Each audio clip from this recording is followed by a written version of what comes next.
ولا تهنوا ولا تحزنوا وانتم الاعلون ان کنتم مؤمنین. مسلمانوں گھبراؤ نہیں، پریشان نہ ہو، ڈھیلے نہ پڑو، ہمتیں تمہاری پست نہ ہونے پائیں. ہمارا وعدہ ہے کہ تم ہی سربلند رہو گے اگر مومن ہوئے. اللہ کا وعدہ تو سچا ہے، اللہ جھوٹا نہیں ہے. معاذ اللہ ثم معاذ اللہ، اللہ ظالم نہیں ہے. اب اس آیت کو سامنے رکھیے، دو ہی نتیجے نکل سکتے ہیں، یا معاذ اللہ ثم معاذ اللہ یہ کلام جھوٹا ہے، غلط ہے، یا پھر ہم مومن نہیں ہیں. مومن ہو، افراد کی بات نہیں کر رہا. خال خال اس قوم میں اب تک نظر آتے ہیں، وہ کرتے ہیں اشک سحر گاہی سے جو ظالم وضو، ان کی بات نہیں ہے. وہ جو اصل ہے حکم الاکثر حکم الکل. اگر اکثریت مسلمانوں کی مومن ہوتی تو کیسے ممکن تھا کہ ہم ذلیل ہوتے؟ ہم ذلیل ہیں تو لازم ہے کہ ہم مومن نہیں. اس پر ایک سوال پیدا ہوتا ہے کہ مومن نہیں ہے تو پھر کیا ہے؟ یہ ایک علمی مسئلہ ہے، میں حل کر دوں پھر میں اصل موضوع کی طرف آؤں گا. یہ اشکال ذہن میں پیدا ہو سکتا ہے، جب ہم مومن نہیں ہیں تو کیا ہے؟ کیا کافر ہیں؟ ظاہر ہے کہ کافر تو نہیں ہے، تو پھر کیا منافق ہیں؟ اس سوال کا جواب جو ہے اتنا قطعیت کے ساتھ نہیں دیا جا سکتا جتنا کہ میں نے کیا کافر ہے کا جواب دے دیا کہ کافر تو نہیں ہے، کیا منافق ہے. یہاں تھوڑی سی وضاحت کرنی پڑے گی کہ نفاق کی دو قسمیں ہیں. ایک ہے نفاق فی العقیدہ، انسان شعوری طور پر منافق ہو، جان بوجھ کر منافق ہو، دھوکہ دے رہا ہو جبکہ خود جانتا ہو کہ میں مسلمان نہیں ہوں. ایسے منافق تو بہرحال ہم نہیں ہیں. اس امت کی عظیم اکثریت ان پر مشتمل نہیں ہے. ہاں ایک دوسرا نفاق ہے جو احادیث کی روشنی میں جس کا کہ علماء کرام نے نام رکھا ہے نفاق عملی.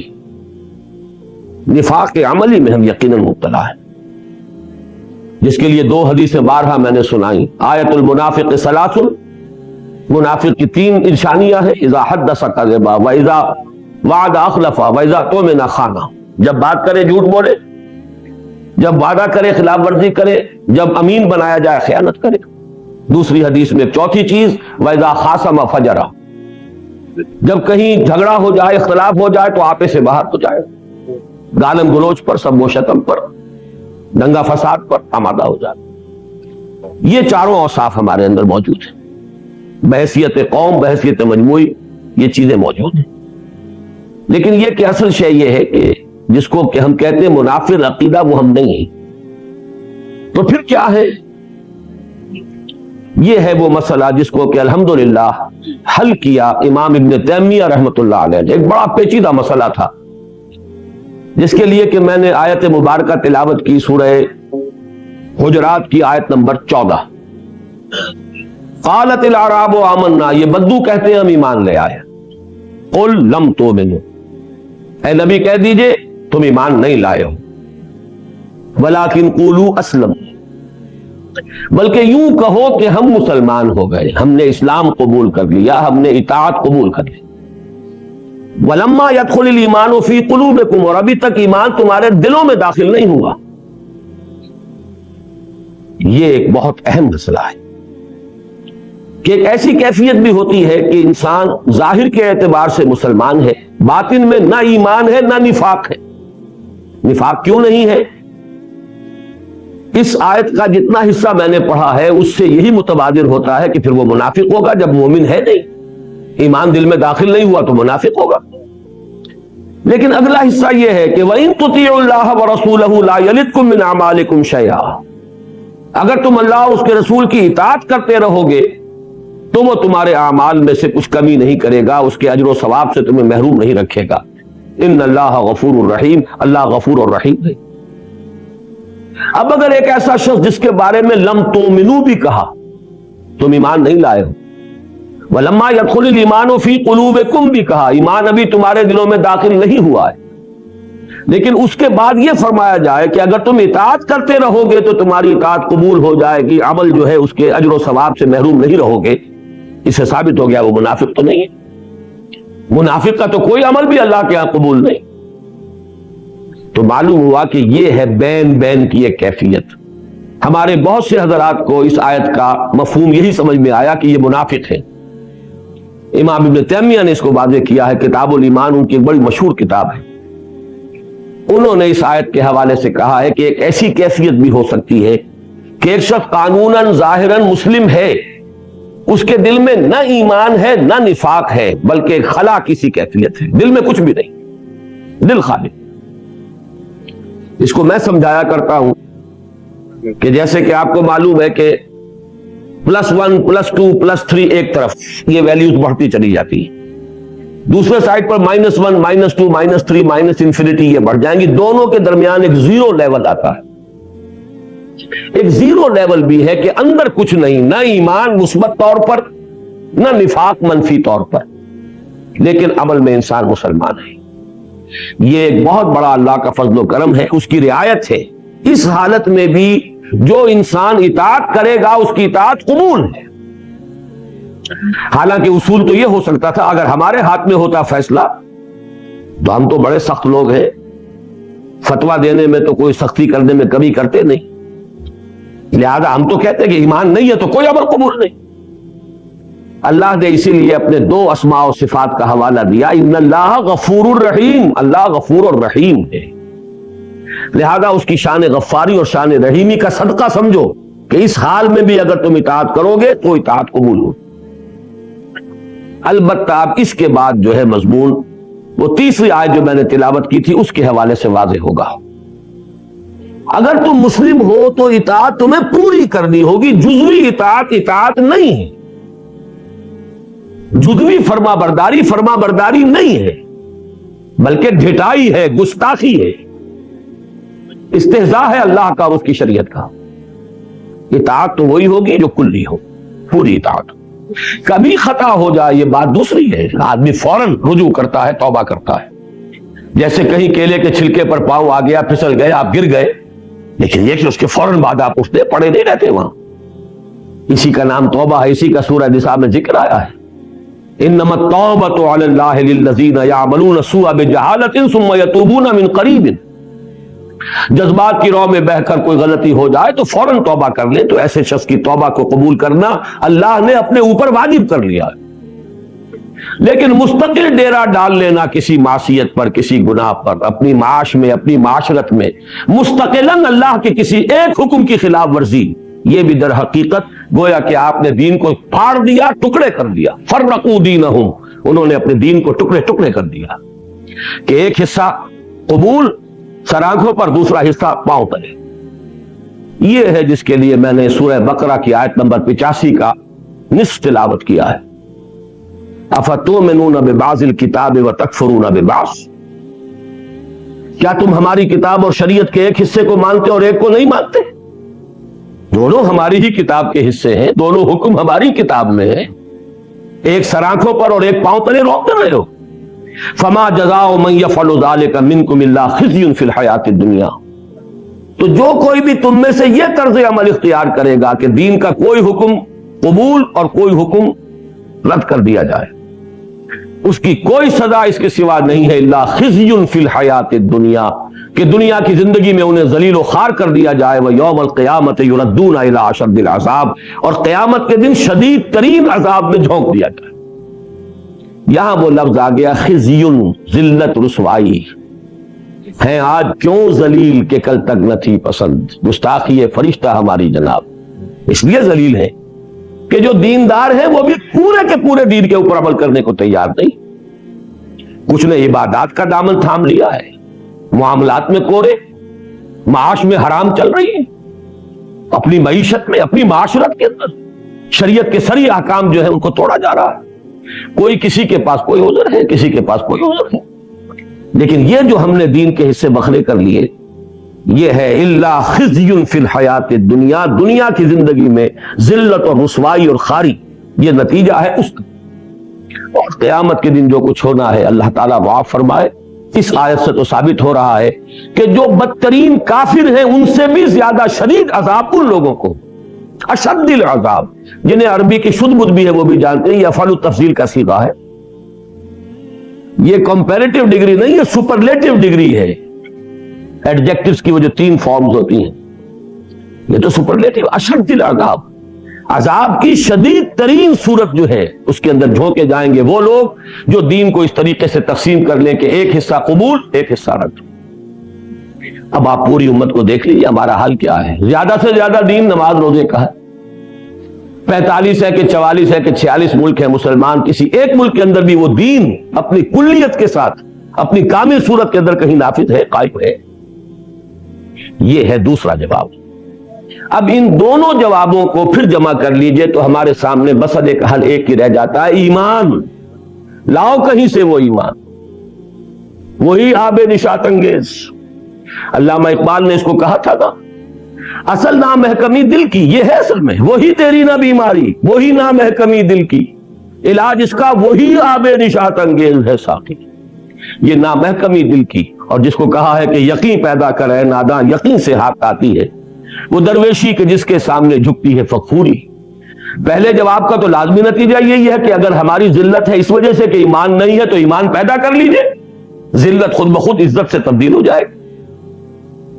اور دوسرے جواب کا بھی اصل میں منطقی طور پر تجزیہ کر لیجئے، کل دین پر عمل اس حقیقی ایمان یقین والے ایمان کے بغیر ممکن ہی نہیں۔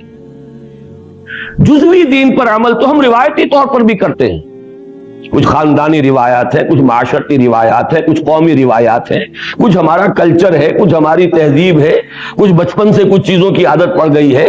یہ جزوی جو ہے عمل وہ در حقیقت دین پر عمل نہیں ہے، بلکہ یہ ہمارا کلچر ہے، ہماری ایک تہذیب ہے، ہمارا ایک تمدن ہے، ہماری کوئی روایات ہیں۔ کل دین پر عمل کرنے کے لیے وہ یقین والا ایمان درکار ہے، وہ ہوگا تو پھر کل کے کل دین پر عمل ہوگا، اور جب تک وہ نہیں ہوگا یہ ذلت اور رسوائی سے نجات پانا ممکن نہیں۔ لہذا اب تک جو میں نے گفتگو کی ہے وہ ذرا پھیلی ہے، لیکن پھر ایک نقطے کے اوپر سمٹ آئی ہے کہ اصل شے جو درکار ہے وہ ایمان ہے، وہی آب نشاط انگیز، وہی یقین والا ایمان، وہی قلبی ایک یقین و اذعان کی کیفیت، جس کو کہ انگریزی کے الفاظ میں اگر میں ادا کروں بہت سے حضرات زیادہ سمجھ سکیں گے کہ ایک ہے ریشیل کریڈ، ایک ہے پرسنل کنوکشن، زمین و آسمان کا فرق ہے۔ زیش کتاب صبوری ہزار فرسنگشت۔ ریشیل کریڈ تو اس لیے ہے کہ کسی خاص طبقے میں آپ پیدا ہوئے، ایک نسل سے ہیں، جو اس نسل کے لوگ مان رہے ہیں آپ بھی مان رہے ہیں۔ اور پرسنل کنوکشن ہوتا ہے جبکہ آپ کنونسڈ ہو کہ یہ حق ہے، وہ پرسنل کنوکشن والا جس کو یقین کہا گیا، کلا لو تعلمون علم الیقین، وہ علم یقین تو یہاں حاصل ہونا چاہیے، عین الیقین تو آخرت میں حاصل ہوگا۔ آنکھوں سے پھر جب ہم حقائق جب دیکھ لیں گے تب تو عین الیقین ہو جائے گا۔ الہاکم التکاثر حتی زرتم المقابر، کلا سوف تعلمون ثم کلا سوف تعلمون کلا لو تعلمون علم الیقین لترون الجحیم ثم لترونها عین الیقین ثم لترونها ثم لتسألن یومئذ عن النعیم۔ جب تک وہ علم الیقین حاصل نہ ہو دنیا میں تو ہماری حالت درست نہیں ہو سکتی۔ اب ہے اصل سوال وہ کہاں سے ملے؟ اس کو میں آج چاہتا ہوں، اگرچہ متفرق طور پر یہ مضامین پہلے بھی کبھی نہ کبھی بیان ہوئے ہیں، لیکن آج ذرا میں ایک چیز کو بالکل واضح کر کے تجزیہ کر کے اس کی تحلیل کر کے انالیسس کر کے چاہتا ہوں کہ اچھی طرح آپ پر واضح ہو جائے ایمان، یقین والا ایمان پیدا کرنے کے ذرائع کون سے۔ جہاں تک میں آج کی تاریخ تک سمجھ پایا ہوں، اللہ تعالیٰ اور علم میں اضافہ فرمائے وقل رب زدنی علما، لیکن اس وقت میں کہہ رہا ہوں جو کچھ آج تک سمجھ میں آیا وہ یہ ہے کہ 3 ذرائع ہیں یقین والا ایمان حاصل کرنے کے۔ پہلا اور سب سے آسان اور سب سے سادہ وہ ہے ایسے اصحاب کی صحبت جو خود صاحب یقین۔ اس کو قرآن مجید میں کہا گیا ہے اس لیے کہ یہ جو میں نے ابھی آیت نمبر 14 آپ کو سنائی تھی سورہ حجرات کی، اس سے اگلی آیت نمبر 15 میں اولئک ھم الصادقون قرار دیا گیا ہے، جو سچے مومن ہیں۔ انما المؤمنون الذين آمنوا بالله ورسوله ثم لم يرتابوا وجاهدوا باموالهم وانفسهم في سبيل الله اولئك هم الصادقون۔ اور سورہ توبہ میں فرمایا یا ایھا الذین آمنوا کونوا مع الصادقین، اہل ایمان ایسے سچوں کی صحبت اختیار کرو، ان کے قریب رہو، ان کے پاس رہو، ان کی صحبت سے فائدہ اٹھاؤ۔ یہ بالکل سادہ اور آسان ترین طریقہ ہے، اور اس کا کیا انالیسس کیجئے، اس کا کیا ہے موڈس آپرینڈائی، کیا ہے، کیسے ہوتا ہے؟ سیدھا سا فینومینن ہے، فزیکل فینومینن ہے۔ آگ کی بھٹی کے آگے بیٹھیے، حرارت آپ تک پہنچ جائے گی۔ برف کی سل کے قریب ہوں گے، ٹھنڈ آپ تک آ جائے گی۔ اسی طرح کوئی شخص جس کے اندر، جس کا قلب جو ہے ایمان کی دہکتی ہوئی بھٹی ہو، کیسے ممکن ہے کہ آپ اس کے قریب ہو اور آپ میں ایمان سرایت نہ کرے؟ Just impossible. وہ تو ہوگا، اس کے چینلز ہم نہیں دیکھ سکتے، انویزیبل چینلز ہیں۔ دل را بدل رہے، دل کا دل سے ایک راستہ ہے۔ آج کل ہم دنیا میں جانتے ہیں ESP، ایکسٹرا سینسری پرسیپشن، تو کوئی ایکسٹرا سینسری کمیونیکیشن بھی ہے، دل سے دل کو بات پہنچتی ہے، کوئی زبان نہ ہو، کوئی الفاظ نہ ادا کیے جا رہے ہیں، کچھ نہ ہو، اور یہ تو دل را بدل رہیس، یہ تو خیر فارسی کا مقولہ ہے، حدیث نبوی کی طرف اشارہ کر رہا ہوں۔ حضور نے فرمایا اللہ کے کچھ بندے ایسے بھی ہوتے ہیں کہ جن کو دیکھ کر اللہ یاد آ جاتا ہے، اذا رؤوا ذکر اللہ، جب ان کو دیکھا جائے اللہ یاد آ جاتا ہے۔ میں نے اس مرتبہ پہلی مرتبہ ریاض میں اپنی گفتگو میں یہ بات عرض کی کہ میں حیران تھا، قرآن مجید میں مجھے یہ تو نظر آیا کہ کائنات کا ذرہ ذرہ اللہ کی نشانی ہے، آسمان، زمین، سورج، چاند، ہواؤں کا چلنا، ان فی خلق السماوات والارض واختلاف الليل والنهار والفلك التي تجري في البحر بما ينفع الناس وما انزل الله من السماء من ماء فاحيا به الارض بعد موتها وبث فيها من دابة وتصريف الرياح والسحاب المسخر بين السماء والارض لآيات لقوم يعقلون۔ لیکن کسی انسان کے آیت اللہ ہونے کا تصور قرآن مجید سے مجھے نہیں ملا تھا، تو میں حیران ہوتا تھا ایرانیوں پر کہ آیت اللہ کیسے کہتے ہیں۔ لیکن پھر میرا ذہن منتقل ہوا، وہ جنہیں آیت اللہ کہتے ہیں وہ آیت اللہ ہے یا نہیں، اس سے علیحدہ بحث ہے، وہ معاملہ علیحدہ ہے، لیکن آیت اللہ ہو سکتا ہے۔ جب حدیث کہہ رہی ہے نشانی کا کام یہی تو ہے کہ اس کو دیکھ کر کوئی اور یاد آ جائے، یہی تو نشانی کا فنکشن ہے۔ اذا رؤوا ذکر اللہ، جب ان کو دیکھا جائے تو اللہ یاد آ جائے۔ تو یہ لوگ، اور یہ ذہن میں رکھیے وعدہ ہے، یہ حضور صلی اللہ علیہ وسلم کی دی ہوئی خبر ہے، لا تزال فی امتی طائفۃ قائمین علی الحق، دنیا ایسے لوگوں سے خالی کبھی نہیں ہو۔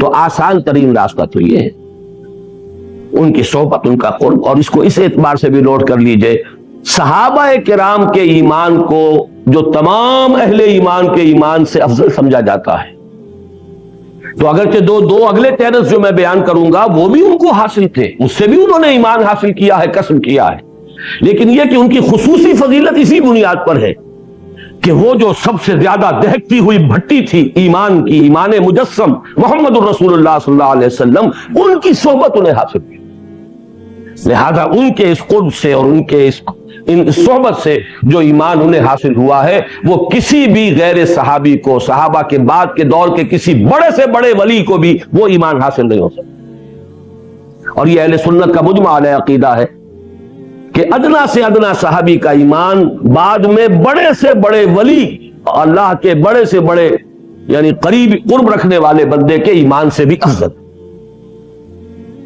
ایک ذریعہ تو یہ ہے، لیکن انالیسس کیجئے تو یہاں ایک سوال باقی رہ جاتا ہے، ایسے صاحب یقین جو صرف صاحب یقین نہیں، صاحب مجاہدہ اور صاحب جہاد بھی ہوں، اس لیے کہ ڈیفینیشن وہی رکھی ہے سامنے، صرف وہ نہیں کہ جو صرف مراقبے ہی کرتے رہ جائیں ساری عمر، بلکہ وہ وجاہدوا فی سبیل اللہ باموالہم وانفسہم، وہ ایمان ہے حقیقی ایمان۔ انما المؤمنون الذین آمنوا باللہ ورسولہ ثم لم یرتابوا وجاہدوا باموالہم وانفسہم فی سبیل اللہ اولئک ھم الصادقون۔ ایسے صادق مل جائیں، ان کی صحبت اختیار کر لی جائے، ایمان حاصل ہو جائے گا۔ بڑا ہی آسان نسخہ ہے، لیکن خود وہ کہاں سے آئیں گے؟ نبوت کا دروازہ تو بند ہو چکا، اب ان کو بھی تو پیدا کرنا ہوگا کہیں اسی دنیا میں، لہذا یہ بات تو ظاہر ہو گئی کہ اگر وہ مل جائے تو بڑی آسانی حاصل ہو جائے گی، ان سے ایمان حاصل کیا جا سکتا ہے، ان کے قرب سے، ان کی صحبت سے۔ وہ خود کہاں سے آئیں گے؟ اس سوال کو باقی رکھیے ذہن میں، وہ آگے حل ہوگا۔ دوسرا ذریعہ ایمان کا وہ ہے عمل، اس کو میں نے کئی مرتبہ واضح کیا ہے. یہ ایک دو طرفہ پروسیس ہے, دو طرفہ عمل ہے. ایمان سے عمل پیدا ہوتا ہے, عمل سے ایمان میں اضافہ ہوتا ہے. ایمان کا اضافہ پھر عمل کے اندر اضافے کا ذریعہ بنتا ہے, اور عمل کا یہ مزید اضافہ پھر ایمان میں اضافہ کرتا ہے. اس کو پیچ کی مثال سمجھیے کہ پیچ ہر چکر کے ساتھ آگے بڑھے گا, یا اگر واپس کھینچ رہے تو ہر چکر کے ساتھ ادھر آ جائے گا. اسی طریقے سے ایک لفظ آپ استعمال کرتے ہیں انگریزی میں, وشس سرکل. وشس سرکل جو ہے وہ سمی دائرہ ہے. آپ نے ایک کام برا کیا, اس کے نتیجے میں ایک برائی پیدا ہوئی, اس نے اور برائی کو جنم دیا, پھر اس سے اور برائی بڑھ گئی, اس سے پھر اور برائی جو ہے پیدا ہوئی. یہ تو وشس سرکل چل رہا ہے. اور اس کا کانورس, اس کا برعکس بھی ہو سکتا ہے. ایک بہت ہی صحت بخش, بہت ہی صحیح, بہت ہی عمدہ, مفید چکر. وہ کیا ہے؟ ایمان کی اگر تھوڑی سی پونجی ہے, اس کو لے کر عمل شروع کر دیجئے, عمل بڑھے گا. اسی کو کہا گیا زادتہم ایمان ما زادہم الا ایمانا و تسلیما. ایمان بڑھتا ہے. اللہ کی راہ میں جہاد کیجئے, اللہ کی راہ میں انفاق کیجئے, نیک عمل کیجئے, ایمان بڑھے گا. جب ایمان بڑھے گا, اب آپ کے انفاق اور جہاد میں اور اضافہ ہو جائے گا, اب اس سے آپ کا ایمان اور بڑھے گا. یہ ہے وہ سرکل جس سے کہ آپ دائرے کے اندر, جیسے کہ وہ گول سیڑھیاں ہوتی ہیں, آپ اوپر چڑھتے چلے جائیں گے. یہ ہے ایمان بذریعہ عمل. اور میں آج جو منتخب نصاب میں ہمارا سورہ حجرات کا سبق ہے, آخری آیات کا, اس کے حوالے سے اس نقطے کو واضح کرنا چاہتا ہوں. یہی وجہ ہے کہ سورہ حجرات کی جو لاسٹ بٹ ون آیا ہے, پہلی آخری سے پہلی, اس میں اس حقیقت کو کھولا گیا. اگر تم اسلام لے آئے ہو, چاہے ابھی ایمان تمہارے دلوں میں داخل نہیں ہوا, لیکن اگر تم اطاعت کرو گے تو ایمان حاصل ہو جائے گا. اسی لیے فرمایا گیا ہے یمنون علیک ان اسلموا, اے نبی یہ آپ پر احسان دھر رہے ہیں کہ ہم اسلام لے آئے. قل لا تمنوا علی اسلامکم, کہہ دیجئے ان سے کہ تم مجھ پر اپنے اسلام کا کوئی احسان نہ دھرو. بل اللہ یمن علیکم ان ہداکم للایمان ان کنتم صادقین. اللہ تم پر احسان دھر رہا ہے, احسان جتا رہا ہے کہ تمہیں اس نے ایمان کے راستے پر ڈال دیا ہے. اب اگر عمل کرو گے, اطاعت کرو گے تو ایمان پیدا ہو جائے گا. یہ ہے وہ در حقیقت ایمان بذریعہ عمل. اور یہ میں اب توجہ دلا دینا چاہتا ہوں, ہمارے دور کی ایک بہت بڑی دینی تحریک یا مذہبی تحریک کہیے, وہ اسی طریقے کو اختیار کیے ہوئے ہے. وہ ہے تبلیغی جماعت کی تحریک. یہی وجہ ہے ان کے ہاں اصطلاح ہے ایمان کی محنت. وہ عمل کے ذریعے سے اپیل کرتے ہیں. نکلو اپنے گھر سے, ماحول سے, دفتر سے, کاروبار سے, بازار سے, منڈی سے, ہر چیز سے نکلو اور نکل کر آ جاؤ. 40 دن مسجد میں رہو گے نا, ممکن ہے کہ کوئی نماز چھوٹ جائے, تمہاری جماعت جو ہے وہ فوت ہو جائے, رہو گے مسجد میں. وہاں کیا غلط حرکت کرو گے؟ ٹیلی ویژن نہیں, کوئی اور غلط جو ہے کوئی داعیات وہاں موجود نہیں. یہ جو 40 دن کی مشق وہ کرا دیتے ہیں, واقعہ یہ ہے کہ اس سے یقیناً اس سے ایمان پیدا ہوتا ہے. میں اس کا قائل ہوں, اور یہ نہ سمجھیے کہ آج کہہ رہا ہوں. یہ تو جو میرا کتابچہ اسلام کی نشت ثانیہ سن 67 کی تحریر, اسی میں اس قرآن اکیڈمی کا نقشہ ہے جو جس وقت اللہ کے فضل و کرم سے بنی ہوئی اور ہم اس میں بیٹھے ہوئے ہیں. وہ سارا تذکرہ اسی میں, وہی اس انجمن کا مینیفیسٹو ہے, اس میں نے اس کو تسلیم کیا.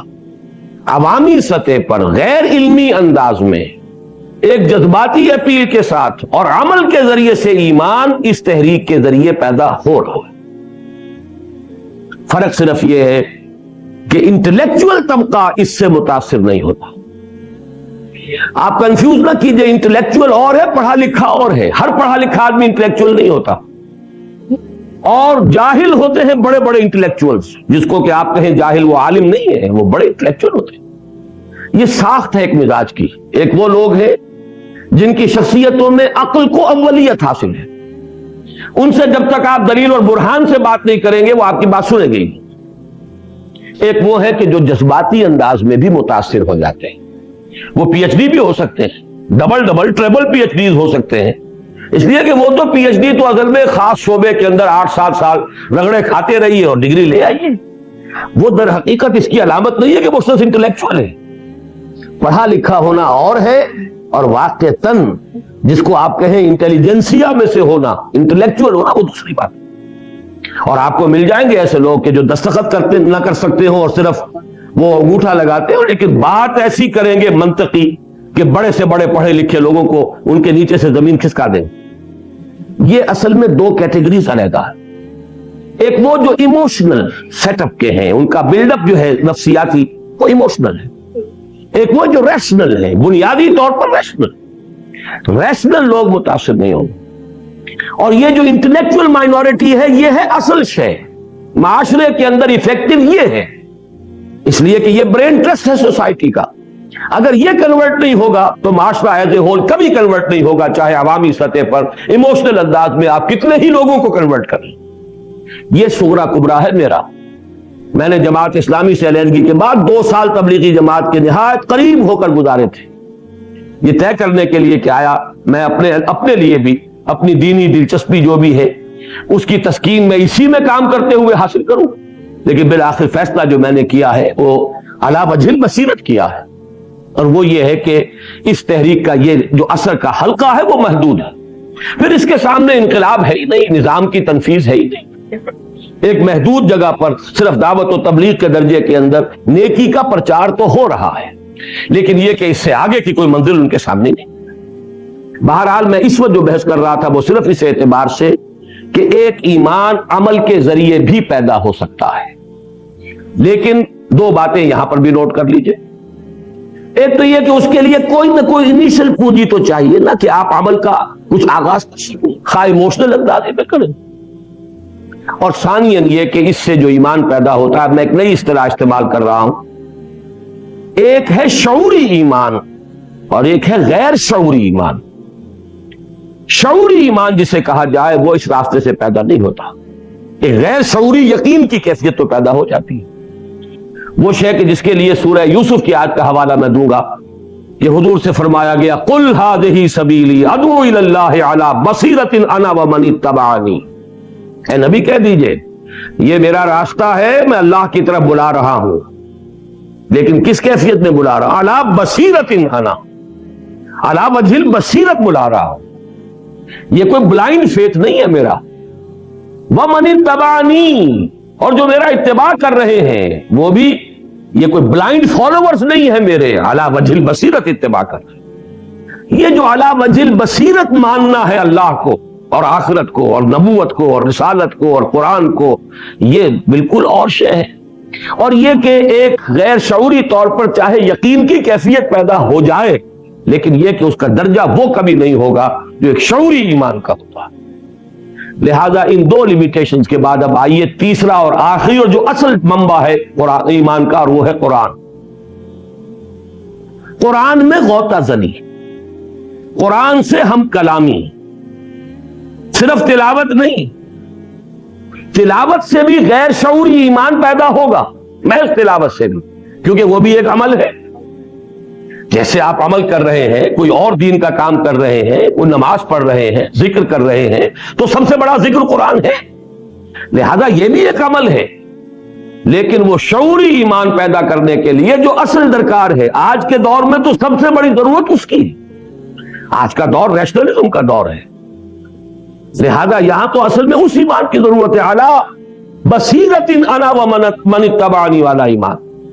اور اس کے لیے قرآن کے ساتھ ایک کمیونیکیشن، قرآن کے ساتھ براہ راست مکالمہ، قرآن کے ساتھ براہ راست مخاطبہ، قرآن مجید کے ساتھ ایک ایسی کیفیت بقول علامہ اقبال کہ وہ آپ کے قلب پر براہ راست نازل ہو رہا ہو. یہ کیفیت ہے کہ جو ایمان، اور ایمان بھی شعوری ایمان پیدا کرنے کا ذریعہ ہے. یہاں میں حوالہ دوں گا علامہ اقبال کے اس شعر کا بھی کہ تیرے ضمیر پہ جب تک نہ ہو نزول کتاب، گرہ کشا ہے ناراضی نہ صاحب کشاف. آپ قرآن پڑھیں ترجمے کے ساتھ، یہ آپ کو کچھ معلومات دے دے گا. ترجمہ آپ کو موو نہیں کر سکتا، ترجمہ آپ کو انسپائر نہیں کر سکتا، ترجمہ آپ کے اندر آگ نہیں پیدا کر سکتا، حرارت نہیں پیدا کر سکتا. ترجمہ تو در حقیقت کچھ کنٹینٹ جو ہے اس کا، کچھ معنی اس کے آپ کو مل جائیں گے، معلومات حاصل ہو جائے گی.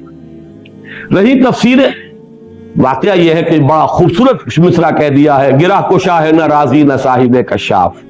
اب اس سے اوپر کی تو کوئی حدیث کوئی تفسیر ہو ہی نہیں سکتی. امام راضی کی تفسیر معقولات اور ریشنل انداز کے اندر اس دور میں، اور زمخشری ان کی تفسیر جو ہے صاحب کشاف.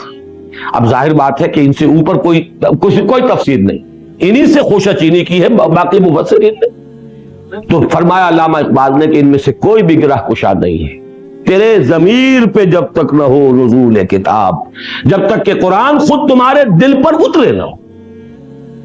یہ کیسے ہوگا؟ اس کو میں چاہتا ہوں آج کہ ذرا آپ 2 اور 2 4 کی طرح سمجھ لیجئے. یہ بھی کہ اس کے لیے لازم کیا ہے، کیا طریقہ ہے، کیا میتھوڈولوجی ہے، اور یہ کہ پھر یہ کیسے اس کا فینومینن کیا ہے، یہ کیسے یہ عمل کرتا ہے، اس کا جو طریقہ کار ہے وہ کیا ہے. پہلی بات تو اس کے ضمن میں یہ ایک جملہ کفایت کرے گا، کم سے کم اتنی عربی سے واقفیت کہ ترجمے کا حجاب ہٹ جائے، لینگویج بیریئر نہ رہے. ترجمہ حجاب ہے آپ کے اور قرآن کے درمیان، یہ حجاب اٹھ جائے، براہ راست ہم کلام ہو. مجھے عبداللہ ابن مبارک رحمہ اللہ کا قول یاد آ گیا. میں نے بارہا بیان کیا ہے، بہت سے حضرات کے علم میں ہوگا. یہ تابع تابعین کے دور کی شخصیت ہے، بڑے درویش بزرگ اور مجاہد. انہوں نے طے کیا ہوا تھا 6 مہینے ہر سال کے وہ محاذ جنگ پر جو بھی جہاد ہو رہا تھا اس میں لگاتے تھے 6 مہینے گھر پر. لیکن اس 6 مہینے کے دوران بھی لوگوں سے ملتے جلتے نہیں تھے، مسجد گئے، نماز پڑھی اور گھر آ گئے. کسی نے ایک روز پوچھ لیا، اے عبداللہ آپ کی طبیعت اکتاتی نہیں تنہائی سے؟ آپ ملتے جلتے نہیں، ہنستے بولتے نہیں لوگوں سے، بس نماز پڑھی مسجد میں اور آ گئے. بڑا خوبصورت جواب تھا ان کا. تم مجھے تنہا سمجھتے ہو؟ میں تنہا نہیں ہوں، بلکہ شعر یاد آ گیا ہے مجھے اکبر الہ آبادی کا، پہلے وہ سن لیں. دیوانہ چمن کی سیریں نہیں ہے تنہا، عالم ہے ان گلوں میں، پھولوں میں بستیاں ہیں. میں چمن میں جاتا ہوں تو میں تنہا نہیں ہوتا، یہ تو ایک ایک پھول کے اندر ایک عالم ہے. دیوانہ چمن کی سیریں نہیں ہے تنہا، عالم ہے اس چمن میں، پھولوں میں بستیاں ہیں. بہرحال انہوں نے جو جواب دیا وہ یہ تھا، میں جب قرآن پڑھتا ہوں تو اللہ سے ہم کلام ہوتا ہوں، جب حدیث پڑھتا ہوں تو صحبت نبوی سے فیضیاب ہوتا ہوں. تو مجھے تنہا سمجھ رہے؟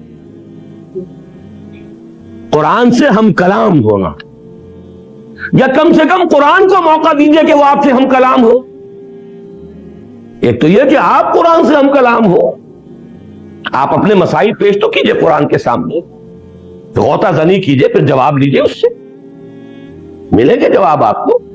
حضرت علی کی وہ روایت میں نے بارہا سنائی ہے، فرماتے ہیں کہ حضور نے ارشاد فرمایا، انہا ستکون فتنۃ، ان قریب ایک بہت بڑا فتنہ رونما ہوگا.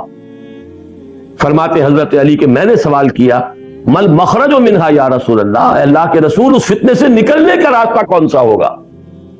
سب جو جواب ارشاد فرمایا ہے، کتاب اللہ فیہ خبر ما قبلکم و نبأ ما بعدکم و حکم ما بینکم. فتنے سے بچانے والی اور نکالنے والی ایک ہی شے ہے، وہ اللہ کی کتاب ہے. اس میں تم سے پہلوں کے بھی حالات ہیں، تمہارے بعد کے لوگوں کی بھی بعد کی خبریں بھی موجود ہیں، تلاش تو کرو. اور تمہارے مابین جتنے اختلافات پیدا ہوں گے ان کا حل موجود، تلاش کرنا ہے. جس کو اقبال نے تعبیر کیا ہے، قرآن میں ہو غوطہ زن اے مرد مسلمان، غوطہ زنی درکار ہے. یہ جان لیجئے کہ قرآن سے ہم کلام ہو، یہ تو اعلیٰ درجہ ہے. جیسے حدیث جبرائیل میں آیا ہے کہ احسان کی دو تعبیریں کی گئی، ان تعبد اللہ کانک تراہ فإن لم تکن تراہ فإنہ یراک.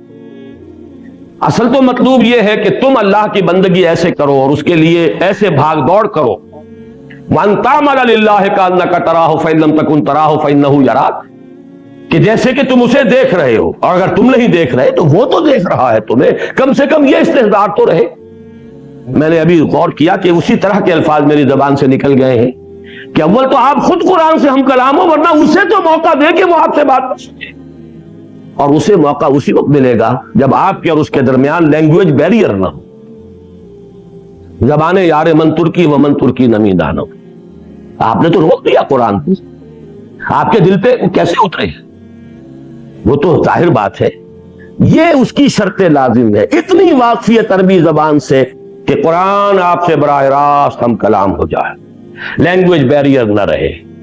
کہیں کہیں مشکلات کے لیے تفاسیر کو آپ کنسلٹ کر لیں، کہیں کہیں کوئی شاذ لفظ آ گیا ہے اس کے لیے کہیں آپ لغت بھی دیکھ لیں، لیکن یہ کہ بائی اینڈ لارج قرآن آپ سے خود بخود براہ راست ہم کلام ہو رہا ہو، یہی ہے فینومینن۔ تیرے ضمیر پہ جب تک نہ ہو نزول کتاب، گرہ کشا ہے نہ راضی نہ صاحب کشاف۔ اب آئیے کہ اس کا فینومینن ہے کیا، یہ عمل کیسے ہوتا ہے؟ آیا یہ بات ڈاگمیٹک ہے، صرف خوش عقیدگی کے تحت کہا جا رہا ہے کہ قرآن منبع ایمان ہے؟ وہ جو ظفر علی خان کا شعر میں نے بارہا سنایا ہے آپ حضرات کو کہ وہ جنس نہیں ایمان جسے لے آئیں دکانیں فلسفہ سے، ڈھونڈے سے ملے گی عاقل کو یہ قرآن کے سیپاروں۔ یہ ہے جہاں سے قرآن ملے گا، یہ کیسے ملتا ہے؟ اس کو میں آپ سے شاید پہلے بھی عرض کر چکا ہوں کہ واقعہ یہ ہے کہ اب جو کچھ میں بیان کر رہا ہوں وہ علامہ اقبال کا فکر ہے۔ علامہ اقبال نے اپنے لیکچرز میں بڑا دو چار کی طرح انالائز کیا ہے۔ اس کا جو مقدمہ ہے وہ پہلے سمجھ لیجئے۔ مقدمہ قائم کیا انہوں نے کہ یقین پیدا ہوتا ہے تجربے سے، جب تک آپ کا ذاتی تجربہ نہ ہو یقین پیدا نہیں ہوگا۔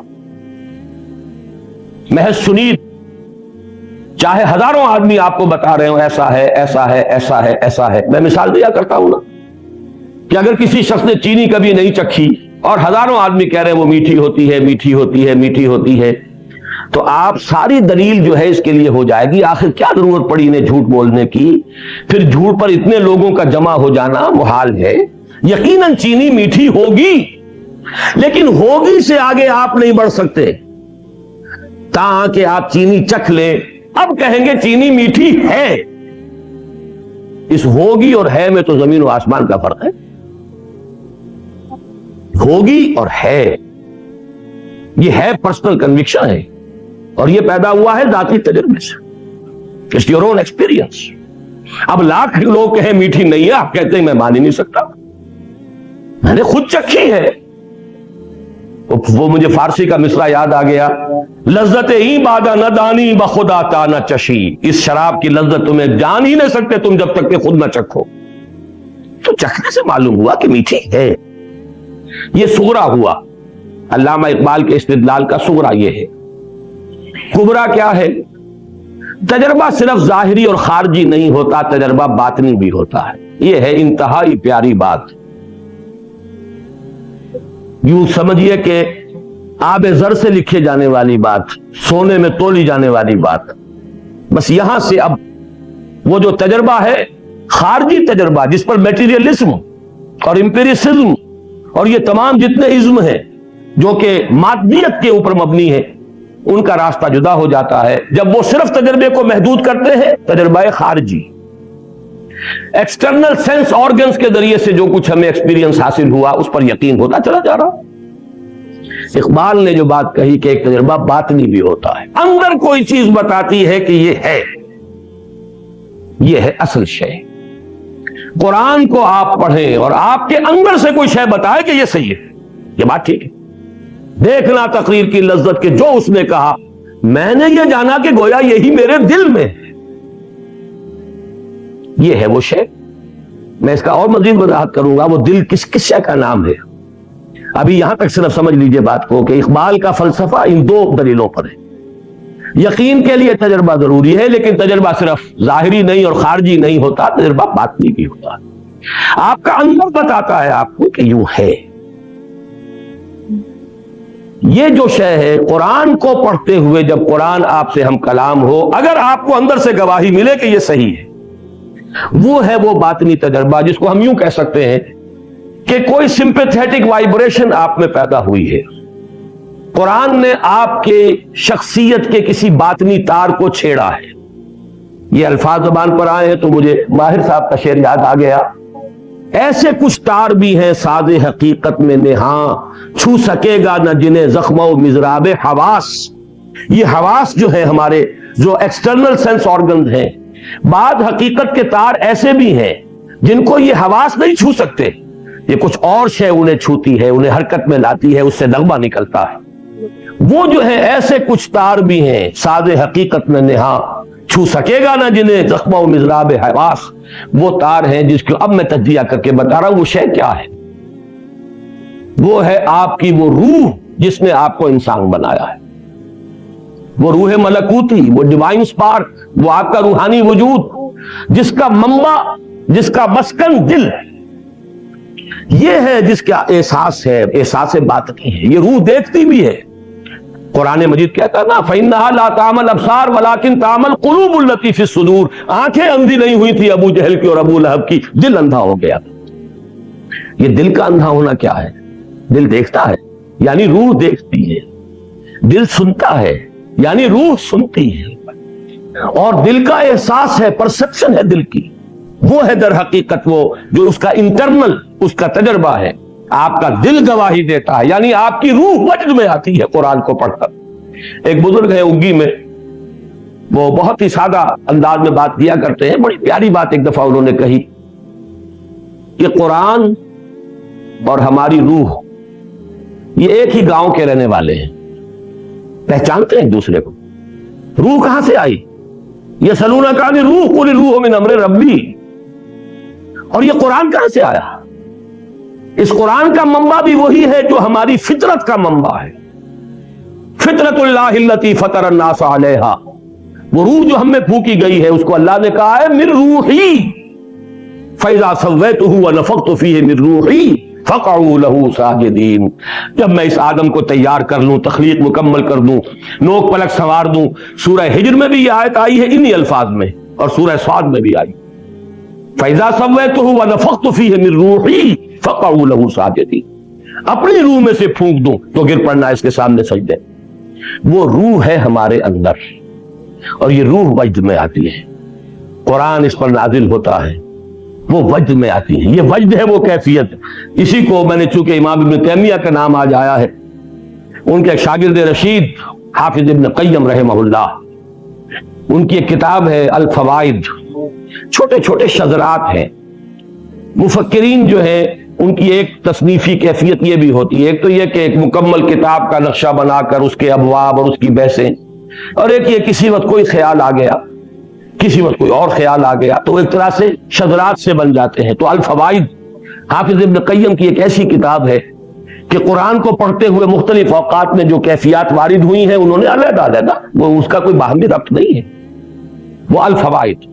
اس میں ایک جو ہے اس میں لکھتے ہیں اللہ کے کچھ بندے ایسے بھی ہیں جو قرآن کو پڑھتے ہیں تو یوں محسوس کرتے ہیں کہ وہ مصحف سے نہیں پڑھ رہے بلکہ قرآن ان کے لوح قلب پر درج ہے، وہاں سے پڑھ رہے۔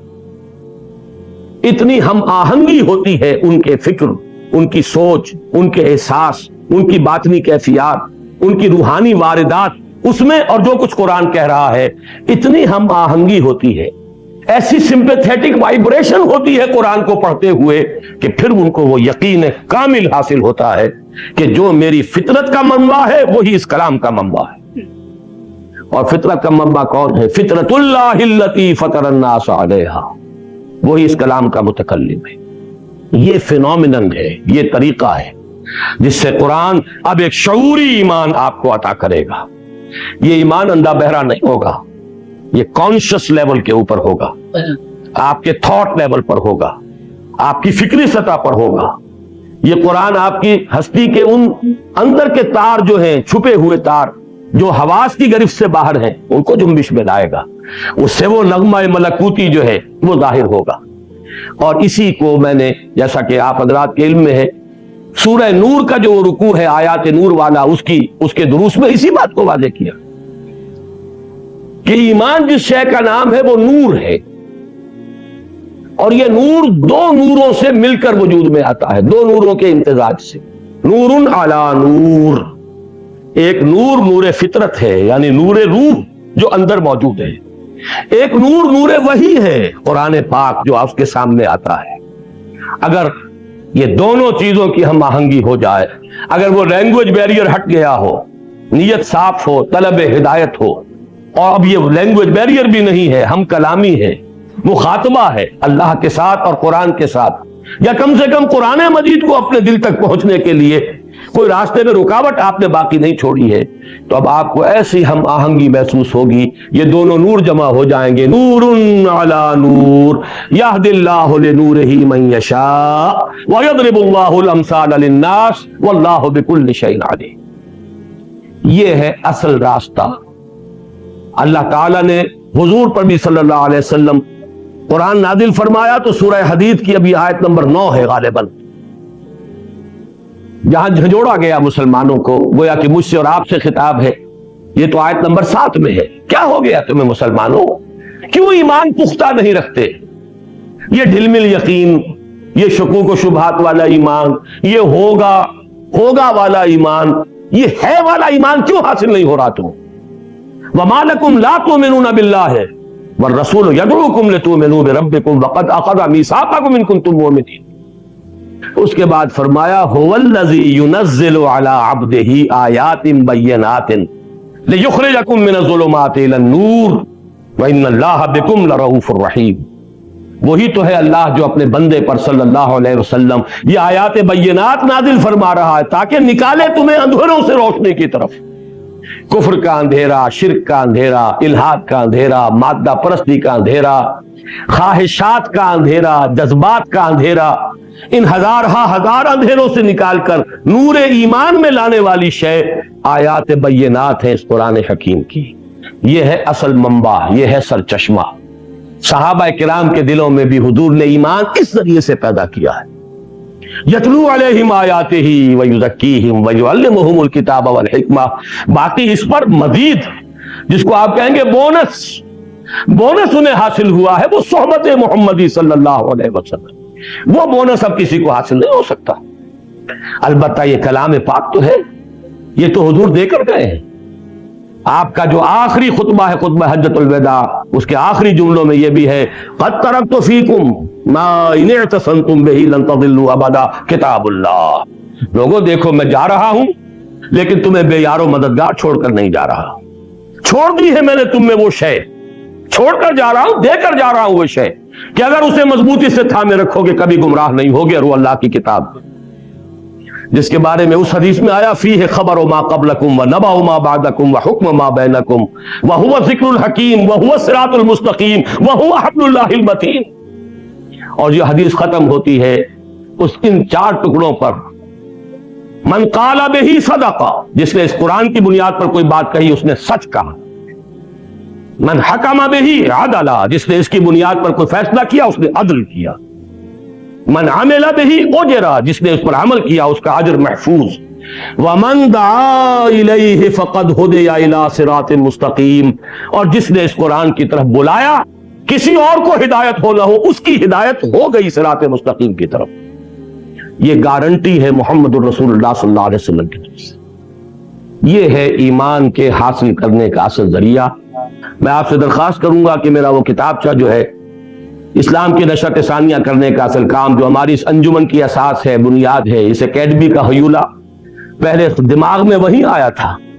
اللہ کا فضل و کرم ہے، آپ حضرات کا تعاون ہے کہ جو وہ نقشہ دماغ میں بنا تھا وہ زمین کے اوپر بھی ایک عالم واقعہ کے اندر بھی ظہور پذیر ہوا۔ اب یہ کہ اس کے بطن سے ولادت مزید ہو گئی ہے قرآن کالج کی، لیکن اس کے پورے فکر اور فلسفے کو میں نے نفی نہیں کی، میں نے تبلیغی جماعت میں نے مانا کہ اس کے ذریعے سے عوامی سطح پر ایک نان انٹلیکچوئل لیول پر ایمان پیدا ہو رہا ہے، لیکن ہماری اصل کمی کیا ہے؟ انٹلیکچوئل لیول پر ایمان۔ ھذہ سبیلی ادعو الی اللہ علی بصیرۃ انا ومن اتبعنی، وہ ایمان جو ہے اس کا منبع اور سرچشمہ صرف اور صرف قرآن ہے، لیکن اس سے استفادے کے لیے شرط لازم زبان کے بیریئر کو اس درجے کم سے کم ہٹا دینا کہ آپ قرآن سے براہ راست ہم کلام ہو، یا قرآن کو کم سے کم اپنے آپ سے ہم کلام ہونے دیں، رکاوٹ نہ ڈال دیں زبان کی درمیان میں۔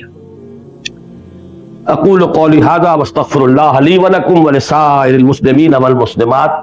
1 گھنٹہ چونکہ مکمل حصے میں سے وہ تھوڑا سا ہم کم کر لیں گے، ابھی تو آپ بہت پریشان ہو گئے ہیں شاید اتنی دیر میں، کیوں اٹھ کر جا رہے ہیں؟ تشریف رکھیے۔ ابھی تو آج کی نشست کا جو ہے میں نے اپنے حسب وعدہ تقریر ٹھیک 1 گھنٹے میں ختم کی ہے، یہ صرف چند منٹ لے رہا ہوں۔ جو حالات اس وقت ہیں شرق اوسط کے، عالم اسلام کا قلب، عالم عرب کا قلب، جتنے خطرناک اندھیروں کے اندر اور جتنے زبردست جو خطرات ہیں ان سے دوچار ہے۔ میں یہ نظم جو سن 52 میں نے شائع کی تھی عزم میں، عرشی بھوپالی صاحب کی سنا رہا ہوں، آج مسجد میں سنائی تھی، بہت سے احباب ایسے ہیں یہاں جو وہاں نہیں تھے۔ ایٹمی طاقتوں کے سائے میں امن کے بج رہے ہیں نقارے، موت کے دیوتا کے جبڑوں سے مل رہا ہے حیات کا پیغام، دونوں جانب سے آج ایٹم بم دھمکیاں دے رہا ہے انسان کو، منڈیوں کے سفید بیوپاری سرد بازاریوں سے گھبرا کر کارخانے نئے سجاتے ہیں، ڈھیر فولاد کے لگاتے ہیں۔ یہ سارا اسلحہ سازی کی سب سے بڑی صنعت جو ہے اسلحہ سازی کی صنعت، اور سب سے زیادہ جو ہے تھرڈ ورلڈ سے جو پیسے جو ہیں کھینچے جا رہے ہیں وہ در حقیقت اسی ذریعے سے کھینچے جا رہے ہیں۔ یہ درندے خدا کی دھرتی کو، کوریا کی غریب بستی کو ناگاساکی بنا کے چھوڑیں گے، ہیروشیما بنا کے چھوڑیں گے۔ یہ ریاض میں جب میں گفتگو کر رہا تھا 2-3 دن قبل، تب مجھے یہ اچانک یہ شعر یاد آئے تھے کہ بین ہی وہ بات جو عرشی بھوپالی نے کہی تھی کوریا کے بارے میں، اب شاید وہ اس عرب علاقے کے اندر وہ بات جو ہے بالکل ایک واقعہ کا روپ دھار کر سامنے آئے گی۔ اس کے بعد جو اس کے اندر آئے ہیں مصرے، وہ آپ سے مخاطب ہو کر کہے گئے، ساتھیوں مشعلوں کو تیز کرو۔ یہ مشعل تو قرآن کی ہے جو ہمارے پاس ہے، ہم نے تو بجھا رکھا ہے اسے، ہم نے نہ اس سے خود اپنے باطن کو مستنیر کیا، نہ دنیا تک اس کا نور پر پہنچنے دیا، خزانے کا سانپ بن کر بیٹھ گئے۔ جنہوں نے بھی کچھ ہمت کی ہے، جو بھی کچھ آگے بڑھے ہیں، جنہوں نے کچھ تعاون کیا ہے، جنہوں نے کچھ اس سلسلے میں وقت لگایا ہے، جنہوں نے کچھ عربی سیکھنے کی کوشش کی ہے، جنہوں نے کچھ اپنا وقت جو ہے اس کی قربانی دے کر کچھ استعداد فراہم کی ہے، جو کچھ اس دعوت اور درس و تدریس قرآن کا کام کر رہے ہیں، وہ سب سنیں اس مصرے کو کہ اپنی جد و جہد کو تیز سے تیز تر کرو۔ ڈاکٹر نسیم الدین صاحب نے مجھ سے اجازت مانگی 2-3 منٹ کی، میں سمجھتا ہوں کہ یہی بات وہ کہنا چاہتے ہیں جو میں کہہ رہا ہوں کہ عمل کے اوپر ابھارا جائے، ساتھیوں مشعلوں کو تیز کرو۔ جنگ بازوں کا ملک گیروں کا قافلہ تیز گام ہے کتنا، جنگ بازوں کا ملک گیروں کا موت کے سر پھرے نقیبوں کا قافلہ تیز گام ہے کتنا۔ یہ ڈسٹرکشن کے جو مبلغ ہیں وہ کتنے تیزی کے ساتھ آگے جا رہے ہیں، تباہی جو ہے نوع انسانی کی، اور وہ نوع انسانی والی بات اب سمٹ کر امت مسلمہ پر آ گئی۔ عالم اسلام کا قلب اب اس کی زد میں ہے۔ اگر وہ کیمیاوی ہتھیار استعمال کیے عراق میں تو مریں گے کون؟ وہ تو پوری بستیاں، پورے شہر، جیسے 4000 کرد جو ہے ایک بم تھا جس سے کہ وہ ہلاک ہو گئے، کوئی متنفذ نہیں بچا۔ اور آج بھی میں بتایا ہوں، پہلے بھی بتایا تھا کہ بعض احادیث میں یہ روایت ہے مولانا حامد میاں رحمت اللہ علیہ کی کہ ایک عظیم جنگ کا جو نقشہ کھینچا گیا بعض احادیث میں، اس کی ہولناکی اور تباہ ناکی کا ذکر ان الفاظ میں کیا گیا ہے کہ اتنی اموات ہوں گی کہ ایک پرندہ سینکڑوں میل تک اڑتا ہوا چلا جائے گا اور اسے سوائے لاشوں کے اور کچھ نظر نہیں آئے۔ ساتھیوں مشعلوں کو تیز کرو، جنگ بازوں کا ملک گیروں کا موت کے سر پھرے نقیبوں کا قافلہ تیز گام ہے کتنا، اور بھی قافلوں کو تیز کرو، جنگ کے دیوتا کے سینے پر چڑھ کے لہرا دو امن کا پرچم۔ لیکن وہ امن میں نے آج جمعے میں بھی عرض کیا تھا، امن کہاں سے آئے گا؟ صرف اور صرف ایمان سے۔ ای الفریقین احق بالامن ان کنتم تعلمون، قرآن مجید میں سورہ انعام میں پہلے سوال کیا اللہ نے، لوگوں اگر جانتے ہو تو بتاؤ دونوں فریقوں میں سے امن کا اصل حقدار کون ہے؟ اور پھر جواب اللہ نے خود برحمت فرمایا، الذین آمنوا ولم یلبسوا ایمانہم بظلم اولئک لہم الامن وہم مہتدون، وہ لوگ جو ایمان لائیں اور پھر اپنے ایمان میں کوئی آلائش شرک کی نہ ہونے دیں، ان کے لیے امن ہے۔ ایسے لوگ درکار ہیں۔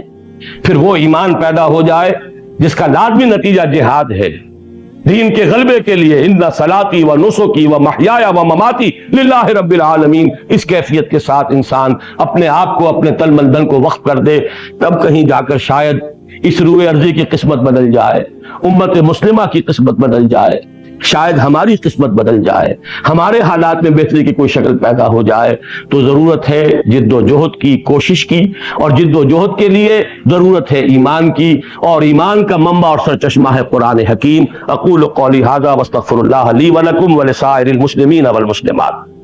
اب 2 صورتیں ہیں، یا تو یہ کہ ہم پہلے نماز پڑھ لیں اور اس کے بعد سوال جواب کی جو ہے ہم نشست رکھ لیں گے، یا یہ ہے کہ اسی وقت پہلے اس حصے کو بھی ہم نپٹا لیں اور پھر نماز پڑھ لیں، جیسا بھی آپ حضرات کی رائے ہو؟ جی پہلے کیا؟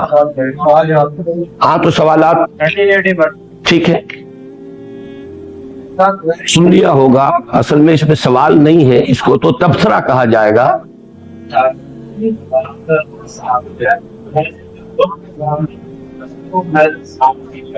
آپ تبصرے کر رہے ہیں، اختلاف کر رہے ہیں، چلیے، لیکن اس میں کم سے کم اختصار سے تو کام لیجیے. یعنی ایک صاحب نے یہ فرمایا کہ آپ نے جو آخری بات فرمائی اس سے مجھے کامل اتفاق ہے، پہلی دو باتوں سے اختلاف ہے. میں یہ سمجھتا ہوں کہ میری آخری بات سے جسے اتفاق ہو گیا، میرے اصل کام سے تو اسے اتفاق ہو گیا. میں تو اسی کام میں لگا ہوا ہوں، میں نے اپنی زندگی اسی میں لگائی ہے، دعوت رجوع القرآن اور قرآن کا پڑھنا پڑھانا، تعلیم و تعلم قرآن. میں نے اور دوسرے چیزوں کو چھوڑ کر یہ راستہ اختیار کیا، اس سے اختلاف نہیں ہے. فبہا، اور کیا چاہیے مجھے؟ باقی اختلاف جزوی جو ہے، کسی تحریک سے کوئی اختلاف، میں نے بھی جہاں ان کی وہ تعریف کی اپنے اس کتابچے میں، وہاں اختلاف بھی ظاہر کیا ہے. یہ نہیں ہے کہ میں نے کلیتاً انڈورس کیا ہو، لیکن میں یہ سمجھتا ہوں کہ پہلی بات کا انکار کرنا وہ تو بہت ہی صریح ایسی بات ہے کہ جو میں سمجھتا ہوں کہ ایک صاف حقیقت کا صرف ایک ضد کی بنیاد پہ انکار کرنا ہے. وہ بھی اس وجہ سے کہ چونکہ اس شکل کو بدنام کر دیا گیا ہمارے خاص تصوف کے حلقوں میں، تو تصوف کے حلقوں میں جو چیزیں بدنام ہو گئی ان سب کو چھوڑیں گے تو میں آپ کو یہ بتاتا ہوں کہ ہم نے دین کی کوئی شے نہیں چھوڑی جسے بدنام نہ کر دیا ہو، تو پورے دین کو چھوڑنا پڑے گا. کیا حج بدنام نہیں ہو گیا؟ کہا جاتا ہے کہ حج کر کے آنے کا مطلب یہ ہے کہ پچھلے گناہ صاف اور بسر نو، نیا لائسنس لے کر آدمی آتا ہے نئے حرام خوریاں کرنے کے لیے. تو کیا آپ حج کو ساقط کر دیں؟ انسٹیٹیوشن ہمارے کرپٹ ہوئے، اس میں کوئی شک نہیں ہے، لیکن یہ کہ یہ حقیقت کے صحبت سے ایمان پیدا ہوتا ہے، اس کو جھٹلانا تو گویا کہ آفتاب آمد دلیل آفتاب کی نفی کرنا ہے. اور صحابی کا لفظ ہی ہمارے لیے اسی اعتبار سے اسی لفظ صحبت سے تو بنا ہے، اور قرآن سے تو میں نے دلیل دی ہے، کونوا مع الصادقین. البتہ وہیں میں نے بیان کر دیا تھا وہ صادقین کون ہیں، جن کے اندر وہ ایمان یقین والا بھی ہو اور جہاد بھی ان کی زندگی میں موجود. میں نے تو گویا اس سے ایک علیحدہ کر دیا تھا راستہ کہ محض خانقاہی تصوف کی طرف میرا روح سخن ہے ہی نہیں، وہ ایمان کہ جو جہاد پر منتج ہوتا ہو. باقی رہ گیا تبلیغی جماعت میں زیادہ تفصیل میں اس میں نہیں جانا چاہتا. میں یہ سمجھتا ہوں کہ اس سے جو بھی آپ کو شکوہ ہو، شکایت ہو، وہ اپنی جگہ پر. میں نے بھی آخر کچھ سوچ کر 2 سال اس کے قریب رہنے کے بعد فیصلہ کیا تھا کہ میں اس میں اپنے آپ کو شامل نہیں کر رہا. میں نے اپنی جو بھی کوشش کی ہے اپنے طور پر کی ہے، تاہم میں آپ کی تمام باتوں سے متفق نہیں ہوں. آسان کام نہیں ہے جسے آپ سمجھتے ہیں. یہ کہہ دینا آسان ہے کہ بستر سر کے اوپر رکھ کے نکل جاتے ہیں، نکل کے دیکھیے تو آپ کو پتا چلے گا کہ یہ بھی آسان نہیں، اور یہ بھی در حقیقت ہم اس سے بچنے کے لیے ایک فراریت جو ہے وہ اختیار کرتے ہیں. یہ ضرور ہے کہ ہم مانتے ہیں کہ اصل کام ان کے سامنے نہیں ہے. وہ میں نے خود اپنی تقریر میں کہا، اقامت دین، دین کا غلبے کی جد و جہد، میدان میں آ کر باطل کو للکارنا، وہ صرف جو ہے وہ فضائل کی تبلیغ کے ذریعے سے نیکی کا پرچار تو کر رہے ہیں، لیکن یہ ہے کہ منکر نہیں، یعنی منکر جو ہے منظم طریقے سے کرنے کی شکل نہیں کر رہے. یہ ساری چیزیں اپنی جگہ بس. جی آپ تشریف، وہ کھڑے ہوئے بہت پہلے سے. جی کوٹ کی تھی کہ پورے کو ماننا، قرآن کو جو ضروری ہے، اگر اس کے ایک حصے کو مانیں گے ایک کو نہیں مانیں گے تو پھر وہ وعید ہے، دنیا میں رسوائی، ذلت، اور آخرت میں شدید ترین عذاب.